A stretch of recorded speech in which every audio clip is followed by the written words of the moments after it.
Hi everybody, it's me, Arden Lee. I'm here today with a very special guest. This is Virgil. Here, can you say hi to the people? Will you say hi to the people for me? They're in the phone. I hope you're not going to be a diva during this interview. So, for those of you who are logging on, I'm sure you're probably thinking that I'm kind of crazy right now, that I'm about to interview my cat. I'm okay with you thinking I'm crazy, that's fine. But the spirit of this video is actually very serious because I want to talk a little bit about the advantage that Virgil has had in healing his trauma over we humans, and why he's a great example of how changing your beliefs can manifest a lot of change in your life. Do you want to go right now? Should I start and you can come back later? Because inevitably, if I'm making a video, you're going to want to come up at my lap at some point, right? So should I just let you go for a moment? Okay, I'll get everyone started and then you can join in a bit. So, so if you guys haven't heard already, I am launching my new online course, The Repatterning Project, July 1st, and it is an 8-week online course that is designed to teach everyone the techniques and exercises that are useful in changing your core beliefs in order to change the results that you get in your life. As you guys may already know, throughout our lives, and especially in our early development stages, we take on beliefs that are often passed down to us from our major caregivers, that we learn, because of experiences in school where we're rejected, a parent who punishes us unjustly or whatever. Things that we learn and the coping strategies that we create in our heads in order to confront our world in a way that makes sense to us as a child. And coming back and visiting those beliefs as an adult and seeing where we've gotten stuck in the beliefs that we had growing up and where they're maybe not serving us anymore because we're sovereign beings now, because we're adults and we're no longer living in the care of our parents, and we're no longer dependent upon other people for our survival. We can make our way in the world ourselves and make our own decisions, regardless of what other people taught us growing up. We make a lot of decisions when we're young that are based on, we don't want to lose love. We don't want to lose being loved and protected, whether that's our parents, our teachers, or our friends at school, because we're very limited in what we're able to create, because as children, we're limited by where our parents can take us. So, we may have friends at school, but, if your class isn't very big, then you're not going to want to get, picked on by someone who's going to, then influence other kids to pick on you or whatever. You want to belong, you want to have friends. And of course, your parents are the people that you depend on, whether it's your parents or, if you were raised by, a grandmother, grandfather, or, foster parents or step parents, whoever is taking care of you, the people who are responsible for you are literally the people you're depending on for your survival. And you grow up and maybe you can source those things from other places. At that point, you're not as dependent on these soul people to survive in the world as you know it. And so therefore, you can make that shift into going where things feel good for you, rather than hooking on and having attachment and staying in places that aren't good for you, thinking that if you only abide by all the coping mechanisms that you learn to get by with your parents and your friends as a child, then certainly that'll work out in your relationships as well. And obviously we know that that's not true. So the reason that I'm going to bring Virgil on here in a second to be interviewed, he's eating his food right now. Virgil, the problem with working with cats is that they don't adhere to a schedule very well. At the same time, I really have to admire him for, doing what calls to him right now, and that he doesn't feel, obligated to come and do his interview right now because he's not afraid of losing love, because he feels very secure in our relationship. And also, he probably knows I'm going to be bringing him back over here in just a moment as soon as he's finished eating his snack. So Virgil and I have a really interesting history together. Virgil was not always my cat. Virgil used to belong to my parents. When I first met Virgil, we had adopted him as a young adult. We didn't know very much about his history, but you know, you can kind of tell things, whether someone is a human or someone is a cat, you can kind of tell maybe a little bit about what they've been through based on the ways that they act in the world. And Virgil was pretty grumpy. He was pretty needy, but he would also kind of lash out at people. He clearly had a lot of needs that were not being met. And when I met him first, he belonged to my stepdad. And I remember the first time that I ever encountered him, he was sitting on the kitchen counter, and I came up and my stepdad introduced him to me, and he said, "Oh, look, this is my new cat, you know, look, that's a face only a father could love." And he gives him, like, you know, noogies on his head. And Virgil didn't seem super happy about that. So I remember leaning over and saying, I was like, "Oh, no, that's not true. You're a very handsome cat." And he kind of, it's almost like he heard or understood me. Or maybe it was just, you know, if you don't want to be that woo with me, it's fine. You know, maybe it was just that through the course of his and my getting to know each other, that I always had that attitude with him, and it came across in things that he could understand, you know, like my touch or the way that I interacted with him. And it was pretty clear that my stepdad and Virgil spoke very different love languages. You know, my stepdad was looking for an animal who was more of a you know, companion to kind of roughhouse with, or to, you know, just sit and eat snacks together and watch the game or whatever. And Virgil's a really much more sensitive cat who needs a lot more. He's got, you know, he's got a really strong feminine side, and he needs a lot more nurturing. He needs nurturing touch, and I also believe he needs words of affirmation too, because, you know, he seems, I notice a change. You know, I notice a reaction in him when he has kind words said to him. It seems to make a difference. He seems to, at the very least, understand the tone of what someone is saying. So when I first met him, I would pick him up, or I would hold him, or I would take him somewhere, and he would get very, very fussy. He would growl, and he would hiss at you, or he would be like, you know, like, "I don't want to be held, I don't want to go anywhere." And so if you tried to pick him up and, you know, take him to your room with you or whatever, put him down somewhere and have him stay there, he would just be like, "No, absolutely not. I can't believe you even make such a suggestion. This is terrible." And he would, you know, run off and growl at you or whatever. And I never really took him all that seriously. It kind of felt like, you know, in the live action version of Beauty and the Beast, if you've seen that one, that there's kind of a difference where the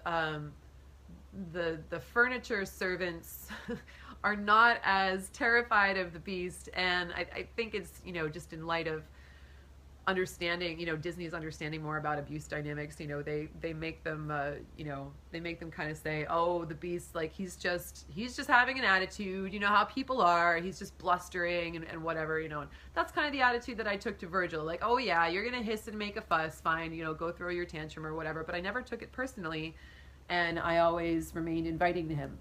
And after a while, something kind of remarkable happened, which was my parents noticed that after I would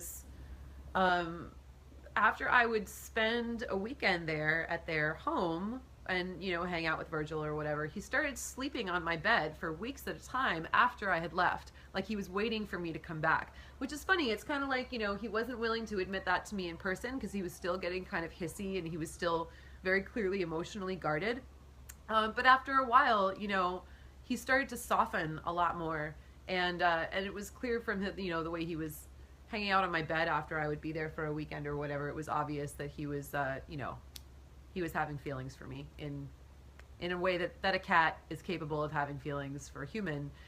He felt like we were bonding, and he was obviously missing me when I left. So after a while, when I decided to move to LA, I brought Virgil with me because he was really more, you know, monogamous. My parents have other cats, and Virgil really seems to thrive more in a one-on-one relationship.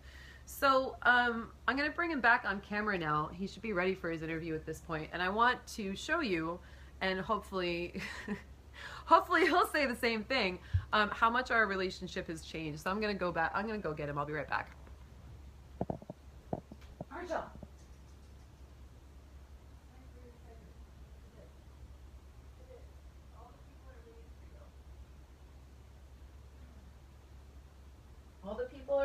hear from you.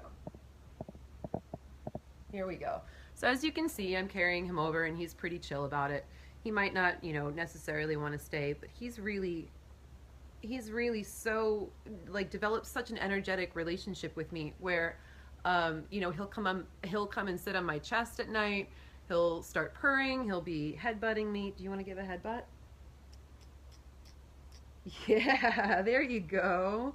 So people say I can't talk to my cat, and then, you know, I was actually releasing an intention for him the last full moon ritual I did, but I was thinking about the ethics of, you know, do I release an intention for my cat? You know, if he's my familiar, where does his consent come in there? So I turned to him and I said, you know, are you sure you're in agreement with me releasing this intention for you? And he started purring. I took that as a yes, but I said, you know, I'm going to need a nose boop for consent. And sure enough, he booped his nose right on the piece of paper where I had written his intention. So who knows? Maybe I'm a crazy person, but I think it's a lot more interesting going through life, seeing evidence of where my cat and I actually do communicate with each other, because it feels real and it also is helpful to me. For me, it's been absolutely a healing relationship in getting back into my own body and, you know, dealing with my own trauma. So I want to talk about the thing that Virgil has as an advantage over human beings in terms of healing his trauma, and that is that he does not have a really great long-term memory because he is a cat, and he doesn't have, you know, quite the developed brain structure that humans do, where they can think about things and plan things. So the amount of anxiety he has is far less than, you know, far less than your average human, and he's able to change his beliefs more quickly. So he starts, you know, I don't know what happened to him before we adopted him, but clearly he didn't like being picked up, he didn't like being carried, he didn't want to stay anywhere he was put. So to me, that says that he probably had an experience somewhere where someone was grabbing him or holding him or putting him somewhere that he didn't want to be, and that resulted in his not having a good reaction at that. You know, it's like Pavlov's bell. It's like conditioning. It's just a pure conditioning response. You pick him up, and, you know, he's like, no, whatever we're doing, I'm not a yes to this. I don't like it. I'm gonna growl and I'm gonna hiss, right? Yeah, you used to do that all the time, right? Do you remember that? You were so grumpy. You were so grumpy, but it's okay because I loved you the whole time and I was so patient with you because I knew that you were just making a fuss and not to take it too seriously. So, as you can see, so over time, you know, he starts to learn that, you know, being picked up is okay. Oh, do you want to go? Well, we're not done with your interview yet. I'd really appreciate it if you stayed a little longer. You need me to get back on the subject so we wrap up soon? Okay. All right. Will you stay and look in the camera for the people if we wrap up soon? Thank you. So, because he doesn't have a great long-term memory, he was able to experience over time me picking him up and also, you know, letting him go when he wants to go. He wants to go now, so I'm going to let him go. All right. Say goodbye. You just want to sit there? No? Okay, you're done. So because he feels safe and because he knows that he's getting fed regularly, he's getting hugged, he's getting all of his needs met, he feels really safe to open up. Now, Virgil managed to do that in the span of a couple of years. You know, it was really like that first year of us living together in LA that he really opened up. So I would say it was about, you know, a 1-year timeline of the most intense work. Human beings, on the other hand, can go their whole lives experiencing people who are trying to be good to them and trying to take care of them and trying to meet their needs, and they're still going to growl and hiss at them because they think that it's the same situation that happened to them before when they were getting picked up and they didn't like it. And this is, you know, humans evolved to have these brains. You know, we can go, Robert Greene talks about it in his book Mastery. I was going to get that out from the shelf and look up the quote before I started this video, and it just totally slipped my mind. But there is a quote in there in the beginning that is basically about the fact that the human brain evolved to be able to hunt and gather. And so in order to be able to do that, you know, I mean, technically, you know, animals were able to hunt and gather too, but because humans are making tools, you know, rather than using predatory instincts, and because they're you know, plotting. They're like, when is the best time for me to sit here and, you know, on the horizon, like look for prey that I can throw a spear into, or where are the best berries, or whatever I'm going to be foraging, or what have you. The human brain essentially adapted to be able to predict things over time. Unfortunately, we're terrible predictors of most things. We're terrible predictors of how things are going to make us feel. We're terrible predictors of what's going to make us happy versus what's going to traumatize us. The only thing that we've really evolved to do is survive. So we definitely know how not to die. We definitely have evolved for our survival, but we have not evolved to be happy. So we tend to hang on to these things for a really long time, and we don't allow our relationships to transform. So Virgil is the mascot of the Repatterning Project because he was able to turn around his beliefs and therefore his behaviors and have way more satisfying relationships very relatively quickly, more quickly than most humans in therapy. And Virgil didn't even have therapy. He once had a Reiki session with Michelle Hawk. He really liked it, right? Remember your friend Michelle? And, and it's not just with me either. There are people who now will come to my house, or, whether it's dinner parties or, having friends over or whatever. And Virgil will very happily jump up in people's laps. He wants to know everyone. He wants to know what's going on. Because his needs are getting met, and he doesn't feel afraid anymore. He doesn't feel like things are going to be held over his head. So it's it's very easy for us as humans to stay stuck in our patterns because we don't know, because of the way that our brains have evolved, we don't know, we don't understand, we don't consciously grok the fact that we can actually get our needs met for ourselves. We can do the things that are going to satisfy us and are going to keep us in, in places and jobs and in relationships and friendships that are making us happy. We actually just stay in that place where we might be hissing and scratching at everyone, or we might have a different coping mechanism. There might be, some other little kitty cat out there who learned instead, to meow all the time and to make a fuss, in order to get fed.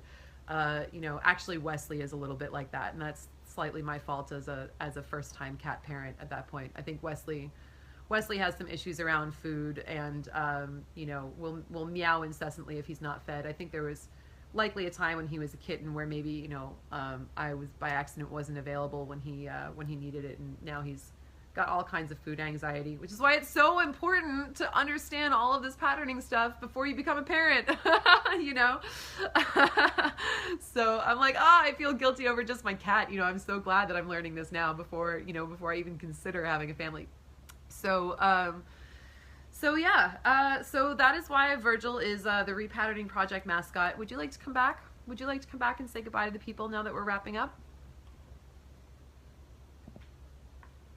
You're just kind of sitting here on the floor. I think you can come back and say hello. All right. So, and if they come and sign up and they do the course with us, are you going to make another appearance in a video? Do you want to go live on Facebook again? Do you think you have some useful things to teach them?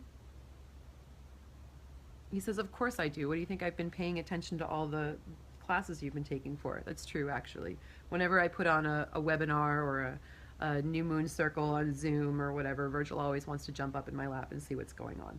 All right, well, maybe at some point we'll do another interview in the group. What do you think? So, if you're interested, this sounds like something that will,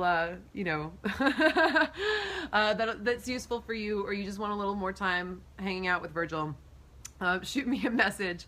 Shoot me a message and we'll talk about working together, or you can head to sacredsirens.com/the-repatterning-project, all one word, to check out a little more of the details. We start July 1st.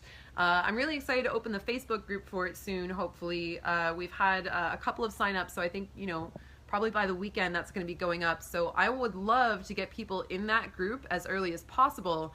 Even though the course doesn't start until July 1st, I want to be putting, resources in there, linking articles, having discussions, starting some of the recommended reading or viewing or what have you before we get started. The more value I can add into this course, the better, because then it's going to show me the limits of what I'm capable of and where I want to take the course in the future. So if you're thinking about it, hit me up with a message. let me know, and we'll get your questions sorted out, and we'll get everything started. So thanks guys for tuning in, and I'll talk to you later.